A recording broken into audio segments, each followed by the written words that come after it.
जागरण मंच के सह संयोजक अवधेश कुमार सिंह को श्रद्धांजलि देने के लिए श्रद्धांजलि सभा का आयोजन किया गया, जिसमें बड़ी संख्या में बीजेपी नेता, फिल्म एक्टर और पूर्वांचल के अनेकों संस्थाओं के संस्थापक और पदाधिकारी शामिल हुए।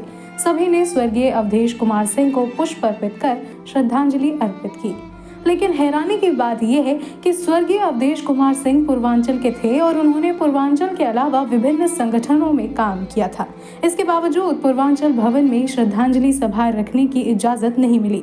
उसके बाद समाज सेवियों ने पूर्वांचल भवन के बाहर खुले आसमान के नीचे उनकी श्रद्धांजलि सभा का आयोजन किया। डॉक्टर राजेंद्र प्रसाद फाउंडेशन के संस्थापक राजेश पटेल और भारतीय जनता पार्टी पूर्वांचल प्रकोष्ठ के पूर्व जिला संयोजक की माने तो पूर्वांचल भवन की तरफ से श्रद्धांजलि सभा करने की इजाजत नहीं मिली। अवधेश सिंह एक सोशल वर्कर थे। 1998 से मेरा इनका परिचय है और केवल इनसे व्यक्तिगत परिचय नहीं है बल्कि हमारा पारिवारिक परिचय है। और इस व्यक्ति को हमने बड़ा नज़दीक से देखा है। किसी के सुख दुख में, वो किसी भी धर्म का हो, कहीं का भी हो, उसको ये पता होना चाहिए कि ये परेशानी में है, उसको तकलीफ़ें हैं। वो व्यक्ति उसके सहयोग में दिल से साथ देता था। साथ देना और दिल से साथ देना दोनों में बहुत फ़र्क है। ये व्यक्ति दिल से साथ देता था। आज एक व्हाट्सएप ग्रुप पे मैसेज गया था। आप सभी पत्रकार बंधुओं को बहुत बहुत बधाई। आपने उस सबको एक एक वर्ड को आपने अपने कैमरे में कैद किया। संस्था के प्रमुख, यहाँ पे मेरे हिसाब से लगभग 35 से 40 संस्था के हेड लोग आए थे। उन लोगों ने अपनी अपनी बात रखी थी और इनकी श्रद्धांजलि दी उन्होंने। और आगे भी इस तरीके का अगर कोई आयोजन होता है तो पूर्वांचल समाज पूर्वांचल के साथ ही सुख दुख में साथ होते हैं। जुड़ने के लिए तो इनका कद ऐसा था कि कई संगठनों से जुड़े थे। कद जो था कई जगह से जुड़े थे, एक संस्था के लिए नहीं थे, ये सबके लिए थे। सार्वजनिक रूप में काम भी किया करते थे जी। अब उसमें 2-3 बातें आई हैं कि इस स्टीयरिंग कमेटी के जो अध्यक्ष थे उनसे मेरी बात हुई, टेलीफोनिक बात। आउट ऑफ गुड़गांव थे। उन्होंने बोला कि जी सीधे नाम मैं बताऊंगा, दिलीप नाम है उनका। उन्होंने का ये कहना था कि आप बात करिए हमारे और स्टीयरिंग जो कमेटी के लोग हैं उनसे। मैंने दूसरे से बात की, तीसरे से बात की, संतोषजनक हमें जवाब नहीं मिला। आज कार्यक्रम से 20 मिनट पहले यहाँ के दीपक नाम का जो स्टीयरिंग कमेटी में उनका ये सूचना मिला हमको 20 मिनट पहले कि आप रिटेल में हमको दीजिए, हम आपके लिए कुछ करेंगे। हमले अकेले राजेश पटेल डिसीजन नहीं लेगा। अब पूर्वांचल की सरदारी बैठी है, ये डिसीजन लेगी कि हमें लिख के देना है या रोड पे करना है। वो सीन सब आपके सामने है।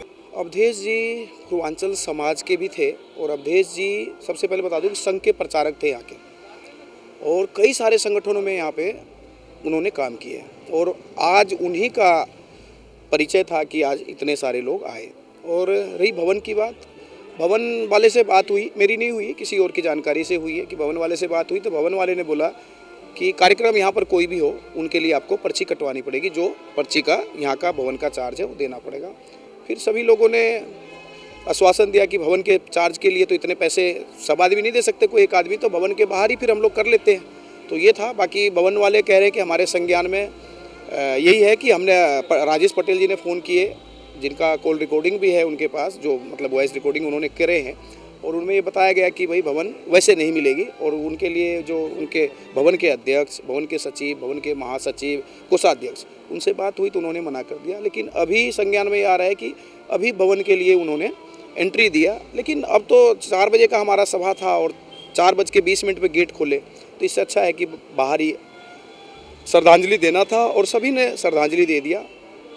बिल्कुल इजाज़त नहीं मिली। कल 3 लोगों से बात हुई थी, तीनों लोगों ने बिल्कुल मना कर दिया। एक तो कि हमारे आजीवन सदस्य नहीं थे, दूसरा कि हम इसके लिए आदेश नहीं देंगे, और आदेश देंगे तो जो शुल्क है भवन का, वो शुल्क आपको जमा कराना पड़ेगा, उसके बाद आपको इस चीज़ का आदेश मिलेगा। तो मान लीजिए कि एक पूर्वांचल का व्यक्ति और पूर्वांचल समाज का भवन है, और श्रद्धांजलि सभा जो आधा 1 घंटे का कार्यक्रम है, अगर उसके लिए भी हमें शुल्क देना पड़े तो ये बड़ा चिंता का विषय है। और ये शुल्क जो भी इनका लगता होगा, मिनिमम या मैक्सिमम जो भी लगता होगा, मेरे ख्याल 11,000 लगता है या 7,000 लगता है, जो भी लगता है, मतलब शुल्क दीजिए और आप सभा कीजिए। यदि ये से बात हुई है तो ये बात बहुत ही चिंताजनक है, क्योंकि ये पूर्वांचल भवन का मतलब इसका नाम है पूर्वांचल भवन, यानी कि इसमें पूरा पूर्वांचल का भवन है। ये किसी एक संस्था का या किसी एक व्यक्ति का नहीं है। ये जितने भी हमारे गुड़गांव में संस्थाएं हैं, जितने भी हमारे बाहरी आदमी हैं वो सबका भवन है, ये किसी एक व्यक्ति भवन नहीं है। और ऐसी बात नहीं होनी चाहिए, यदि इस बात हुई है तो ये चिंताजनक है। पूर्वांचल समाज के लोगों की माने तो स्वर्गीय अवधेश कुमार सिंह सामाजिक व्यक्ति थे। वो केवल पूर्वांचल समाज के लिए नहीं बल्कि सभी समाज के लोगों को एक साथ लेकर चलते थे। इसीलिए सभी पूर्वांचल संस्था, फिल्म स्टार, राजनीतिक जगत से जुड़े लोग और गुरुग्राम के लोगों ने उन्हें पुष्प अर्पित कर श्रद्धांजलि दी। आपको बता दें कि अवधेश कुमार सिंह का निधन हृदय की गति रुकने से हुआ था। पूर्वांचल के लोग शोक मना रहे हैं क्योंकि उन्होंने अपना एक हितैषी खो दिया, तो वहीं पूर्वांचलों के लिए ही बना पूर्वांचल भवन में एक पूर्वांचली के लिए शोक सभा का आयोजन करने की इजाजत नहीं दी गई, जिससे लोगों में काफी रोष है।